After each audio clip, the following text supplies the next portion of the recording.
ಮಾನ್ಯ ಭಾರತದ ಸರ್ವೋಚ್ಚ ನ್ಯಾಯಾಲಯವು ಬೀದಿ ಬದಿ ನಾಯಿಗಳ ನಿಯಂತ್ರಣಕ್ಕೆ ಒಂದು ಮಾರ್ಗಸೂಚಿಯನ್ನು ಆದೇಶವನ್ನು ಇಡೀ ದೇಶಕ್ಕೆ ಅನ್ವಯವಾಗುವಂತೆ ಮತ್ತು ನಮ್ಮ ಕರ್ನಾಟಕ ರಾಜ್ಯದಲ್ಲೂ ಕೂಡ ಅನ್ವಯವಾಗುವಂತೆ ಹೊರಡಿಸಲಾಗಿದೆ. ಅದರ ಪ್ರಕಾರ ಎಲ್ಲ ಖಾಸಗಿ ಶಾಲೆ ಮತ್ತು ಸರ್ಕಾರಿ ಶಾಲೆ, ಖಾಸಗಿ ಕಾಲೇಜು ಮತ್ತು ಸರ್ಕಾರಿ ಕಾಲೇಜು, ಖಾಸಗಿ ಆಸ್ಪತ್ರೆ ಮತ್ತು ಸರ್ಕಾರಿ ಆಸ್ಪತ್ರೆ ಮತ್ತು ಕ್ರೀಡಾಂಗಣದ ಆವರಣಗಳು, ರೈಲ್ವೆ ಸ್ಟೇಷನ್ನು ಮತ್ತು KSRTC ಬಸ್ ಸ್ಟ್ಯಾಂಡ್ ಮತ್ತು ಎಲ್ಲ ಆಸ್ಪತ್ರೆಗಳ ಆವರಣಗಳಲ್ಲಿ ಇರುವಂಥ ಬೀದಿ ನಾಯಿಗಳನ್ನು ಅಲ್ಲಿರುವಂಥ ಸಂಖ್ಯೆಯನ್ನು ಲೆಕ್ಕಾಚಾರ ಮಾಡಿ ಒಬ್ಬ ನೋಡಲ್ ಅಧಿಕಾರಿಗಳ ಮೂಲಕ ಆಯಾ ಸ್ಥಳೀಯ ಸಂಸ್ಥೆ ಅಂದರೆ ಶಿವಮೊಗ್ಗ ಮಹಾನಗರ ಪಾಲಿಕೆ ವ್ಯಾಪ್ತಿಯಲ್ಲಿ ನಾವು ನೇಮಿಸಿರುವಂಥ ಸಹಾಯಕ ಕಾರ್ಯಪಾಲಕ ಇಂಜಿನಿಯರ್, ಪರಿಸರ ಇಂಜಿನಿಯರ್ ಅಥವಾ ಆಯುಕ್ತರ ಒಂದು ಇಮೇಲ್ ವಿಳಾಸವನ್ನು ಕೊಟ್ಟಿರ್ತವೆ. ಆ ಇಮೇಲ್ ವಿಳಾಸಕ್ಕೆ ಎಷ್ಟು ನಾಯಿಗಳು ಆವರಣದಲ್ಲಿ ವಾಸವಾಗಿದೆ ಅನ್ನೋದ್ರ ಬಗ್ಗೆ ಸಂಖ್ಯೆಯನ್ನು ಕೊಡಬೇಕು. ಇದು ಮೊದಲನೇ ಭಾಗ.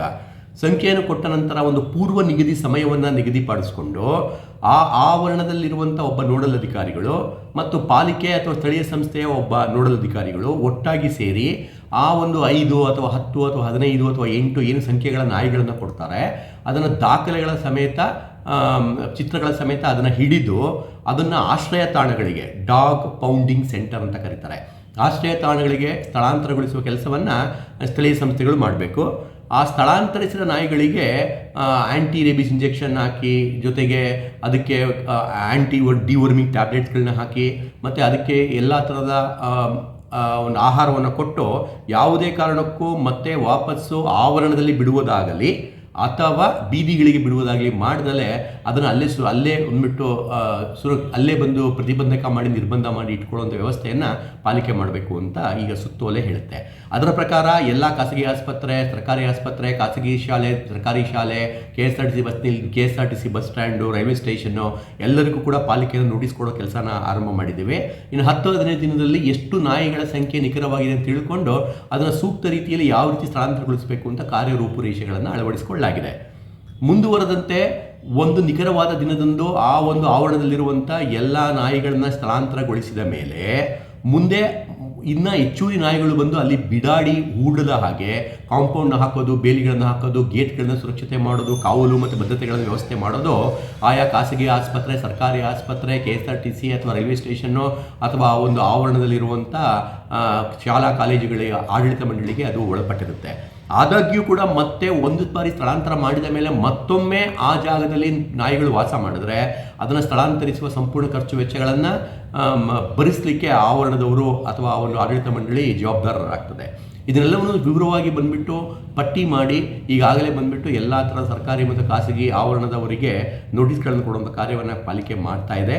ಮತ್ತು ಮುಂದೆ ಯಾವುದೇ ಕಾರಣಕ್ಕೂ ಕೂಡ ಸಾರ್ವಜನಿಕರು ತೊಂದರೆ ಆಗದಂತೆ, ಸಾರ್ವಜನಿಕರು ಬೀದಿ ನಾಯಿಗಳ ಕಡಿತಕ್ಕೆ ಒಳಗಾಗದಂತೆ ಪ್ರಾಥಮಿಕ ಹಂತವಾಗಿ ಸಾರ್ವಜನಿಕರು ಹೆಚ್ಚು ಓಡಾಡುವಂಥ ಪ್ರದೇಶಗಳು, ಇನ್ಕ್ಲೂಡಿಂಗ್ ಕೋರ್ಟ್ ಪ್ರದೇಶ ಇರಬಹುದು ಅಥವಾ ಈ ಥರದ ಪ್ರದೇಶಗಳನ್ನೆಲ್ಲ ಒಂದು ಸಮಗ್ರವಾಗಿ ಕ್ರಿಯಾಶೀಲವಾಗಿ ತೆಗೆದುಕೊಂಡು ಅದರ ಸ್ಥಳಾಂತರದ ಕೆಲಸವನ್ನು ನಾವು ಮಾಡ್ತೇವೆ. ಮುಂಬರುವಂಥ ದಿನಗಳಲ್ಲಿ ಬೀದಿ ಬದಿಯಲ್ಲಿ ವಾಸ ಮಾಡುವಂಥ ಅಥವಾ ನ್ಯಾಷನಲ್ ಹೈವೇನಲ್ಲಿ ವಾಸ ಮಾಡುವಂಥ ಬಿಡಾಡಿ ದನಗಳು ಮತ್ತು ಹಸುಗಳನ್ನೂ ಕೂಡ ಸ್ಥಳಾಂತರಗೊಳಿಸುವ ಕೆಲಸವನ್ನು ಪಶುಸಂಗೋಪನಾ ಇಲಾಖೆಯವರು ಮತ್ತು PWD ಇಲಾಖೆಯವರು, ನ್ಯಾಷನಲ್ ಹೈವೇ ಅಥಾರಿಟಿಯವರು, ಮುನ್ಸಿಪಾಲಿಟಿಯವರು ಜಂಟಿಯಾಗಿ ಮಾಡಬೇಕಾಗ್ತದೆ. ಅದಕ್ಕೊಂದು ಮಾರ್ಗಸೂಚಿಗಳನ್ನು ಜಿಲ್ಲಾ ಮಟ್ಟದ ಪರಿವೀಕ್ಷಣೆ ಮಾಡುವಂಥ ಒಂದು ಸಮಿತಿಗಳನ್ನು, ತಾಲೂಕು ಮಟ್ಟದ ಸಮಿತಿಗಳನ್ನು ರಚನೆ ಮಾಡಲಾಗಿದೆ. ಅದರ ಅನ್ವಯ ವಾರಕ್ಕೊಮ್ಮೆ ಅದನ್ನು ಮೀಟಿಂಗ್ ಮಾಡಿ, 15 ದಿನಕ್ಕೊಮ್ಮೆ ಮೀಟಿಂಗ್ ಮಾಡಿ 2 ತಿಂಗಳಿಗೊಮ್ಮೆ ಬಂದುಬಿಟ್ಟು ಸುಪ್ರೀಂ ಕೋರ್ಟ್ಗೆ ಅದು ಅನುಪಾಲನಾ ವರದಿಯನ್ನು ಕೂಡ ನಾವು ಸಲ್ಲಿಸಬೇಕಾಗ್ತದೆ. ಮುಂದೆ ಬೀದಿಯಲ್ಲಿ ಇರುವಂಥ ನಾಯಿಗಳನ್ನು ಯಾವ ರೀತಿ ನಾವು ಅದನ್ನು ಉಪಟಳವನ್ನು ಕಡಿಮೆ ಮಾಡಬೇಕು ಅನ್ನೋದ್ರ ಬಗ್ಗೆ ಹಲವಾರು ಮುಂದಿನ ವಿಚಾರಣೆಯಲ್ಲಿ ಬರುವಂಥ ಸೂಚನೆಗಳಿಗೆ ಪಾಲಿಕೆ ಕೂಡ ಬದ್ಧವಾಗಿದೆ. ಕಡ್ಡಾಯವಾಗಿ ಬೀದಿ ಬದಿ ನಾಯಿಗಳಿಂದ ಯಾವುದೇ ಥರದ ಸಾರ್ವಜನಿಕರಿಗೆ ತೊಂದರೆ ಆಗಬಾರ್ದು ಅನ್ನೋ ಒಂದು ಉದ್ದೇಶವನ್ನು ಗಮನದಲ್ಲಿಟ್ಕೊಂಡು ಮಾನ್ಯ ಸರ್ವೋಚ್ಚ ನ್ಯಾಯಾಲಯದ ಜಡ್ಜ್ಮೆಂಟ್ನ ಸಂಪೂರ್ಣವಾಗಿ ಅನುಷ್ಠಾನಗೊಳಿಸುವತ್ತ ಪಾಲಿಕೆ ಬದ್ಧವಾಗಿದೆ. ಈಗಾಗಲೇ ಅದರ ಪ್ರಕಾರ ನೋಟಿಸ್ ನೀಡುವಂಥ, ಸಾರ್ವಜನಿಕ ಪ್ರಕಟಣೆ ಹೊರಡಿಸುವಂಥ, ಪೇಪರ್ ಪ್ರಕಟಣೆ ಹೊರಡಿಸುವಂಥ ಎಲ್ಲ ಕಾರ್ಯಕ್ರಮಗಳನ್ನು ಪಾಲಿಕೆ ಕೈಗೊಂಡಿದೆ. ನಮ್ಮಲ್ಲಿ ಅನಿಮಲ್ ಬರ್ತ್ ಕಂಟ್ರೋಲ್ ABC ಪ್ರೋಗ್ರಾಮ್ನ ಅಡಿ ಈಗಾಗಲೇ ರಾಜೀವ್ ಗಾಂಧಿ ಬಡಾವಣೆ ಪಕ್ಕ ಆ್ಯಕ್ಚುಲಿ ABC ಸೆಂಟರ್ನ ಮಾಡ್ತಾ ಇದ್ದೇವೆ. ಈಗ ಸದ್ಯಕ್ಕೆ ABC ಕಾರ್ಯಕ್ರಮ ನೆಕ್ಸ್ಟ್ 3 ತಿಂಗಳು ಸ್ಥಗಿತಗೊಂಡಿದೆ, ಯಾಕೆಂದರೆ ಹೊಸ ಟೆಂಡರ್ ಬರುವಂಥ ಕಾರ್ಯಗಳು. ಆ ಜಾಗದಲ್ಲಿ ಅಡಿಷನಲ್ ಕೇಜಸ್ ಎಲ್ಲ ಫುಲ್ ರೆಡಿ ಮಾಡಿಕೊಂಡು ಅಲ್ಲಿ ತಾತ್ಕಾಲಿಕ ವ್ಯವಸ್ಥೆಯಾಗಿ 3 ತಿಂಗಳು ನಾವು ಅದನ್ನು ಅಲ್ಲಿ ಪ್ಲ್ಯಾನ್ ಮಾಡ್ಕೊತಾ ಇದ್ದೇವೆ. ಇದಲ್ಲದೆ ಜಿಲ್ಲಾಡಳಿತದ ವತಿಯಿಂದ ಅನಿಮಲ್ ಹಸ್ಬೆಂಡ್ರಿ ಇದು ಒಂದು ದೊಡ್ಡ ಕ್ಯಾಂಪಸ್ ಇದೆ. ಆ ಕ್ಯಾಂಪಸ್ನ ಪಕ್ಕದಲ್ಲಿ ಸುಮಾರು 2 ಎಕರೆ ಜಾಗವನ್ನು ಕೊಡುವಂಥ ಪ್ರಕ್ರಿಯೆ ಬಂದುಬಿಟ್ಟು ಸರ್ಕಾರದ ಹಂತದಲ್ಲಿದೆ. ಅದನ್ನು ಕೂಡ ಸ್ಯಾಂಕ್ಷನ್ ಆದ ಅಂತ ಅಲ್ಲೂ ಕೂಡ ಸಮಗ್ರವಾಗಿ ಡೆವಲಪ್ಮೆಂಟ್ ಮಾಡಿ ಅಲ್ಲೂ ಕೂಡ ಎಲ್ಲ ಬೀದಿ ನಾಯಿಗಳನ್ನು ನಿಯಂತ್ರಣ ಮಾಡಿಸೋದು, ಯಾವುದೇ ಕಾರಣಕ್ಕೂ ಕೂಡ ಸಾರ್ವಜನಿಕ ತೊಂದರೆ ಆಗದ ರೀತಿಯಲ್ಲಿ ಮತ್ತು ಪ್ರಾಣಿಗಳಿಗೂ ತೊಂದರೆ ಆಗದ ರೀತಿಯಲ್ಲಿ ಕ್ರಮವನ್ನು ತೆಗೆದುಕೊಳ್ತೇವೆ. ಇದಕ್ಕೆ NGOಗಳ ಸಹಾಯವನ್ನು ಕೂಡ ತೆಗೆದುಕೊಳ್ಬಹುದು ಅಂತ ಹೇಳಿದ್ದಾರೆ. ಹಾಗಾಗಿ ಆಸಕ್ತ NGOಗಳು ಕೂಡ ಇದರಲ್ಲಿ ರೂಪುರೇಷೆಗಳಲ್ಲಿ ಪಾಲ್ಗೊಳ್ಳಬಹುದಾಗಿದೆ. ಡಾಗ್ ಶೆಲ್ಟರ್ನ ಮೇಂಟೈನ್ ಮಾಡೋದು, ಅದಕ್ಕೆ ಆ್ಯಂಟಿ ರೇಬೀಸ್ ಇಂಜೆಕ್ಷನ್ಸ್ನ ಕೊಡೋದು, ಅದಕ್ಕೆ ವಸತಿ ಊಟೋಪಚಾರಗಳನ್ನು ಮಾಡೋದು ಮತ್ತು ಡಿವರ್ಮಿಂಗ್ ಟ್ಯಾಬ್ಲೆಟ್ಸ್ ಹಾಕೋದು, ಎಲ್ಲ ಥರದ ಕಾರ್ಯಕ್ರಮಗಳನ್ನು ಮಾಡ್ಕೊಳ್ಬೇಕಾಗುತ್ತೆ. ಅದಕ್ಕೆ ಸಂಬಂಧಪಟ್ಟಂತೆ ವೆಟರ್ನರಿ ಎಕ್ಸ್ಪರ್ಟ್ ಕನ್ಸಲ್ಟೆಂಟ್ಗಳ ಸಹಾಯವನ್ನು ಕೂಡ ನಾವು ಪಡಿತೇವೆ. ಒಂದು ಸಾಮೂಹಿಕ ಜವಾಬ್ದಾರಿ ಇದು. ಅನಿಮಲ್ ಹಸ್ಬೆಂಡ್ರಿ ಡಿಪಾರ್ಟ್ಮೆಂಟು ಎಲ್ಲ ಥರದ ಒಂದು ಡಿಪಾರ್ಟ್ಮೆಂಟ್ ಒಳಗೊಂಡಂತೆ ಒಂದು ಸಮಿತಿ ರಚನೆ ಆಗಿರುತ್ತೆ.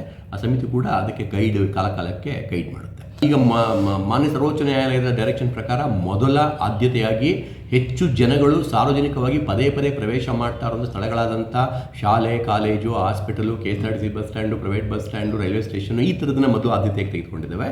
ಮುಂಬರುವಂಥ ದಿನಗಳಲ್ಲಿ ಬೀದಿ ನಾಯಿಗಳನ್ನು ಯಾವ ರೀತಿ ಕಂಟ್ರೋಲ್ ಮಾಡಬೇಕು ಅನ್ನೋದ್ರ ಬಗ್ಗೆ ರೂಪುರೇಷೆಗಳು, ಮಾರ್ಗಸೂಚಿಗಳು ಬಂದ ನಂತರ ಕ್ರಮಗಳನ್ನು ಕೂಡ ಇಡ್ತಾರೆ.